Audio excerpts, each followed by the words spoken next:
초파리의 90%는 이 벼룩파리였습니다. 근데 벼룩파리는 간혹 놓칩니다. 눈에서 잡으려고 하는데 그냥 사라지는 경우가 간혹 있습니다. 모기의 상위 호환 버전이라고 보시면 됩니다. 살충제를 뿌려도 그 즉시 죽는 경우가 거의 없습니다. 모기처럼 이산화탄소에 끌립니다. 그래서 사람이 내뱉는 이런 그 호흡에 끌려간다고 보시면 됩니다.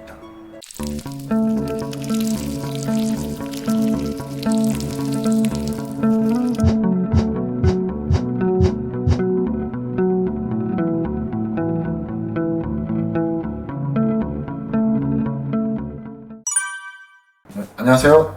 20년간 해충 방제만 연구하고 해충 방제만 하는 해충 방제 전문가 이대일 프로입니다. 초파리가 자꾸 우리 눈앞에 알짱알짱거리고 잠자기 전에 스마트폰을 켜면 스마트폰에도 가끔 달라붙는 이 초파리. 그동안 우리가 초파리라고 불렀던 이 파리의 정체는 벼룩파리입니다. 이 벼룩파리가 어떻게 생기고 그리고 또 어떻게 없애야 되는지 오늘의 영상으로 소개해 드리겠습니다. 그동안 우리가 초파리로 알고 있었던 이 벼룩파리, 초파리의 90%는 이 벼룩파리였습니다. 벼룩파리와 초파리가 다른 점은 초파리의 눈은 빨갛고 벼룩파리의 눈은 까맣습니다.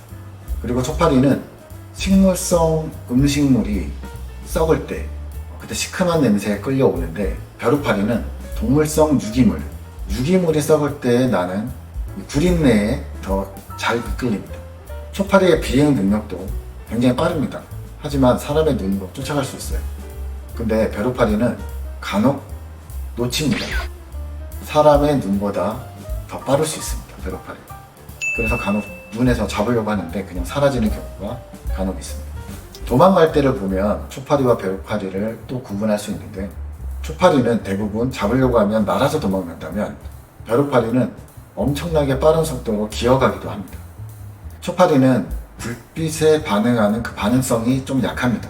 하지만 벼룩파리는 불빛을 향해 가는 특성이 강합니다. 또 하나는 모기가 이산화탄소에 끌리듯이 벼룩파리도 이산화탄소에 끌려갑니다. 사람 눈에 이렇게 알짱알짱거리는 그 벼룩파리, 어쩌면 이산화탄소 때문일 수도 있습니다. 벼룩파리는 모기의 상위 호환 버전이라고 보시면 됩니다. 모기처럼 피를 빨진 않지만 모기가 사람을 쫓아다니고 사람을 괴롭히듯 이렇게 벼룩파리도 사람에게 계속 달라붙어서 귀찮게 하는 그런 능력이 있습니다. 그렇게 모기와 같은 사람에게 달려드는 특성이 있는데 비행 능력 또한 엄청 빠릅니다. 그래서 벗어나질 않아요, 사람한테. 그리고 일반 초파리는 살충제를 뿌리면 거의 즉사 수준으로 갈 수 있거든요. 근데 이 벼룩파리는 살충제를 뿌려도 그 즉시 죽는 경우가 거의 없습니다. 이 살충제를 맞아도 늦게 죽고 아니면 죽지 않거나 그리고 맞기 전에 또 날아가 버리고 아주 골치 아픈 그런 해충이죠. 모기처럼 이산화탄소에 끌립니다. 그래서 사람이 내뱉는 이런 그 호흡에 끌려간다고 보시면 됩니다. 우리 눈 주변, 그 얼굴 주변에 왔다 갔다 하는 그 이유가 될 수도 있습니다. 작은 몸집 때문에 방충망도 무용지물로 만들고요. 이 썩어가는 음식물들 이런 것들이 없는 공간이 거의 없잖아요. 사람들이 사는 데는 어디든지 다 들어갈 수 있다 이렇게 봐야 된다. 그래서 얘는 정말 골치 아픈 그런 해충입니다. 이 벼룩파리가 유인돼서 오는 그 유인인자 유기물이겠죠. 썩는 유기물. 그 썩는 유기물은 집안에서 쓰레기통 내부와 음식물 쓰레기통 그리고 일부 배수구일 수도 있습니다. 간혹 식품 보관 상태에 따라 또 벼룩파리를 끌어모을 수도 있기 때문에 그런 원인 인자를 제거해 주시는 게 좋습니다. 우리가 살면서 쓰레기통을 안 쓸 수는 없잖아요. 그러면 최대한 밀봉이 되는 쓰레기통. 이게 뚜껑이 딱 닫혔을 때 내부에 있는 냄새가 나오지 않게. 보통 아기 기저귀 버릴 때 쓰레기통 많이 쓰는데 그 쓰는 이유가 냄새가 바깥으로 새나오지 않기 때문에 그걸 쓰는 거거든요.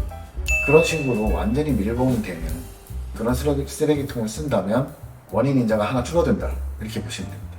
가정집일 경우에 그냥 그렇게 양파 썩는 거, 감자 썩는 거, 야채가 바깥에서 썩어가는 것들 이런 것들만 주의해 주시면 되고요. 그리고 싱크대 내부에 오랫동안 잔류해 있는 이런 음식물 쓰레기들, 이런 것들을 빨리빨리 비워주셔야 되고요. 벼룩파리 한 마리가 생애 동안 알을 750개 정도를 낳거든요. 한 번에 100개 정도를 낳고 많이 낳잖아요. 성충을 잡아주면 마이너스 750입니다. 엄청나죠? 성충을 잡아주시면 됩니다.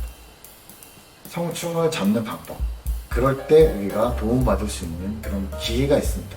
울트라 트랩이나 울트라 S 플러스 같은 포충기를 쓰는 게 좋은데요. 포충기의 빛에 끌려옵니다. 대부분 포충기 내부에 끈끈이에 붙어서 죽어있는 쪽파리를 보면 벼룩파리입니다. 잘 들어옵니다. 특히 포충기 중에 울트라 S 플러스 같은 경우는 안에 끈끈이가, 대형 끈끈이가 들어가는데 대형 끈끈이 색깔을 노란색으로 사용하고 있습니다. 이 벼룩파리는 노란색에 끌려가는 그런 특징이 있습니다. 그래서 포충기 내부에 있는 그 노란색 끈끈이에 더 잘 달라붙게 이렇게 설계가 되었기 때문에 더 크게 도움을 받을 수 있습니다. 이렇게 포충기의 도움을 받으시면 매우 효과적입니다.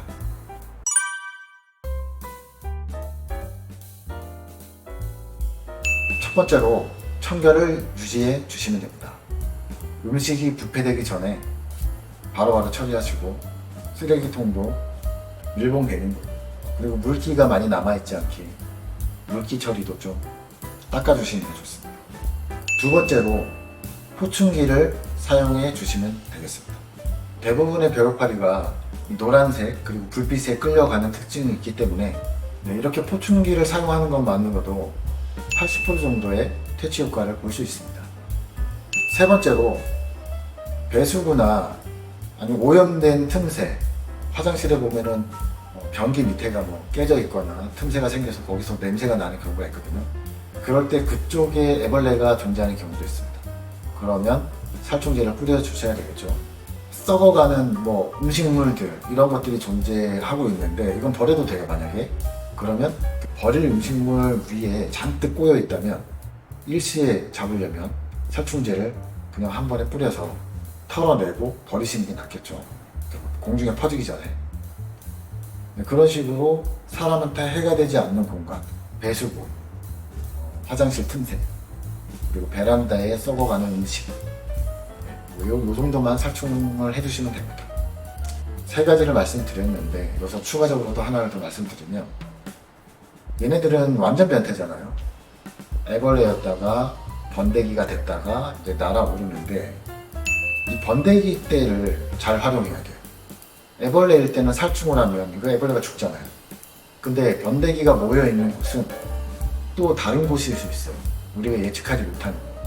예를 들면 냉장고 위쪽, 그리고 싱크대 하단, 그 여는 공간 있잖아요. 걸레바지 당겨서 여는 공간. 그 싱크대 하단부에도 얘네들이 자주 알을 낳고 그 애벌레 생활까지 거기서도 합니다. 이런 데를 빨아들이는 청소, 먼지 한 톨도 남기지 않겠다라는 생각으로 그 알갱이들을 다 빨아들여 주시면 거기에 번데기들이 딸려옵니다. 그게 별거 아닌 것 같은데 그게 전부가 될 수도 있어요. 어쩔 때는 그거 하나 발견해서 번데기가 모여있는 데를 다 빨아들이고 처리했더니 없어졌어요. 그런 경우도 있습니다. 네, 이번 시간에는 지금까지 우리가 알고 있었던 그 초파리, 사실은 벼룩파리라는 걸 알려드렸고요. 어떻게 해결을 해야 되는지 알아보았습니다. 설명 중에 나왔던 살충제나 포충기에 대해 더 알고 싶으시거나 구매를 원하신다면 더보기란의 링크를 통해서 방문해 주시면 되겠습니다. 오늘의 정보가 좋으셨다면 구독, 좋아요, 알림 설정 부탁드립니다. 감사합니다.